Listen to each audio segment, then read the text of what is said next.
When I was young, I believed life would one day sit me down and explain itself to me, like a patient teacher waiting for the right moment, and because I believed that, I kept living as if the important parts could be postponed, as if tomorrow was guaranteed and mistakes were refundable. And I want you to stay with me for a moment, because this is not a story about success or failure. This is a story about moments that looked small when they happened, but grew heavy with time. I remember being 21, standing on a quiet street just after sunset, the air warm, the world feeling wide open, and thinking to myself that this was only the beginning, that I had so much time I did not need to rush. I did not know that time is polite. It does not interrupt you. It just leaves quietly while you are distracted.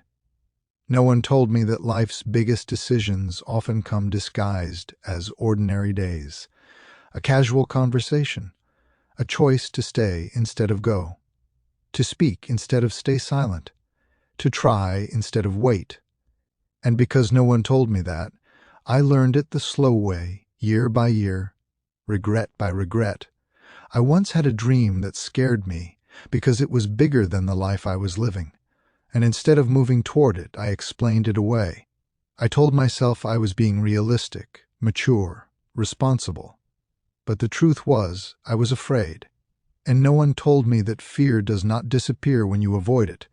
It only grows smarter and quieter. I watched other people take risks and told myself they were lucky. I watched them fail and told myself I was wise for staying safe. But safety slowly became a cage I decorated so I would not notice the bars. I fell in love once, in a way that felt simple and real, the kind of love that does not shout but stays. And she believed in a version of me I had not yet become, and instead of growing into that man, I doubted myself. I delayed promises. I avoided hard conversations. I thought love would wait, because it always had. And no one told me that love is patient, but not endless. It does not beg forever. It leaves when it realizes it is not being chosen. The day she left was quiet. No shouting, no drama. Just a calm goodbye that hurt more than anger ever could. And I stood there telling myself I would fix things later, not knowing that later had already passed. After that, I poured myself into work, into staying busy, because being busy is a great way to avoid feeling. I measured my worth by how tired I was, how needed I seemed, how full my schedule looked, and no one told me that exhaustion is not purpose, that being busy does not mean you are building something meaningful. I ignored my body because I thought strength meant endurance. I ignored my parents' voices growing older on the phone because I thought there would be time for longer talks later. I missed dinners, birthdays, ordinary moments that do not look important until they are gone. And one day I got a call that split my life into before and after, a voice telling me someone I loved would not be there anymore. And I remember standing still, unable to move, realizing that all the times I said I was too busy had quietly become permanent. No one told me that some goodbyes do not come with warnings, that the last time you see someone often feels completely normal. I stood at the funeral, looking at faces filled with memories, and understood something painful. Life keeps moving whether you show up for it or not. Years continued to pass. My reflection changed. My energy softened. My dreams became quieter. Not because they disappeared, but because I stopped feeding them.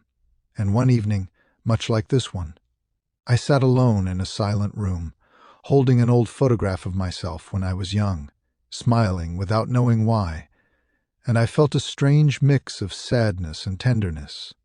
Sadness for the man I did not become, and tenderness for the boy who did not know better.